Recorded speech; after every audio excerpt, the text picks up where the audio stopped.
When a woman gets the blues, she hangs her little head and cries. When a woman gets the blues, she hangs her little head and cries. But when a man gets the blues, he'll grab a train and ride. Yodelee, yodelee, yodelee. Every time I hear that lonesome railroad train. So as I said, I'm no cowboy, and I'm even less of a rodeo cowboy. My experience of it was helping my father, who was a vet, large animal veterinarian, doctor cows and horses that were injured in a rodeo. But I can say a little bit about the history and about the cultural significance of it. The word rodeo comes from the Spanish, like lots of words in cowboy culture. It comes from the Spanish rodear, which means to gather something in, to surround something and bring it in together, or to just surround something. As I said, rodeo culture came from Roundup, but really it's probably a lot of it comes from the Mexican culture called the jaripeo. The jaripeo, just like I said with the rodeo, was a town event.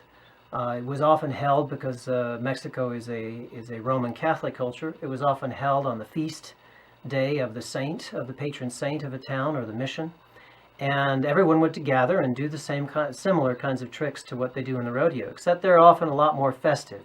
Rope tricks, music, singing, mariachi bands, and it was a real town festival for everybody to participate in. They're fun to watch because they're much less sleek and slick and professional than a lot of the American rodeos, and you've got a lot of guys that haven't been on a horse in a long time, and they're kind of fun to watch and run around. The jaripeo brought the festivity to all that it meant to be a cowboy in Mexico, and it contributed, like many other things, to the vocabulary that we have in cowboy culture. Предлагаю поближе познакомиться с лошадьми, точнее с мулом.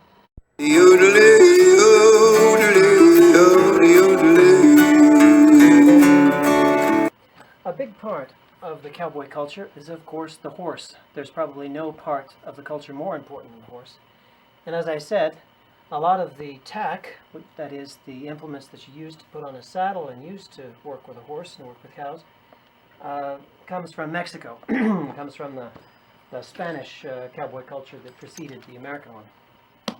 So this is what they call a Western saddle. As you can see, the most prominent part of it is the horn. The horn was made for roping. When you threw a lasso, and whatever you caught, you did what's called a dally, where you wrapped the rope, the lasso, or riada, around the horn. Which this one is not a typical ranch horse. The ideal horse bred over many generations was what they call the quarter horse. Quarter horses are bred to chase cows, and they instinctively know, once they've caught a cow, to put all 4 feet against it. So the horse basically acts like a post, and the cow is as if he were tied to a post. The horse stands its ground, sets in, and then you do whatever you need to do to the cow. Doctor it, castrate it, brand it, whatever you need to do. So this is, of course, when you don't have anything to tie to, when you can't tie to anything, and when you're chasing a cow to rope it and tie it down. So the horn is the most important distinctive part of the Western saddle. You can see here there are a lot more straps on a saddle, a Western saddle, than there would be on an English one. This is called a cinch, and what ties up the cinch is called a latigo, another Spanish word. This is a back cinch, and the back cinch is because when you have all that weight of something pulling on the front of on the horn, you need something to hold it down in the back.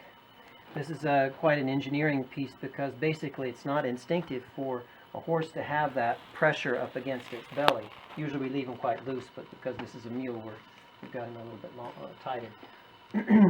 Then this is the less common piece. This is called a breeching, and this is we use them here because this is a mule and saddles tend to slide forward. They don't have much here in front.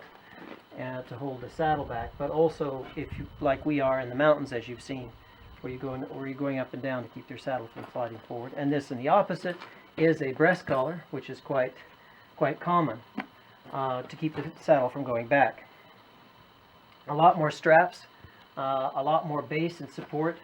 Old saddles were made usually with oak trees. The oak base of the saddle was there to be solid and to hold. They had a higher cantle to keep you in the saddle when you were chasing something. And this was a piece of technology that, though this is a kind of a modern version of it, we have some older ones we could show you here, was designed for the purpose that it was needed for. And so this is the basic part of the horse culture, and the heirloom of a saddle passed down from father to son or mother to daughter is one of the most distinctive and important implements of Western life.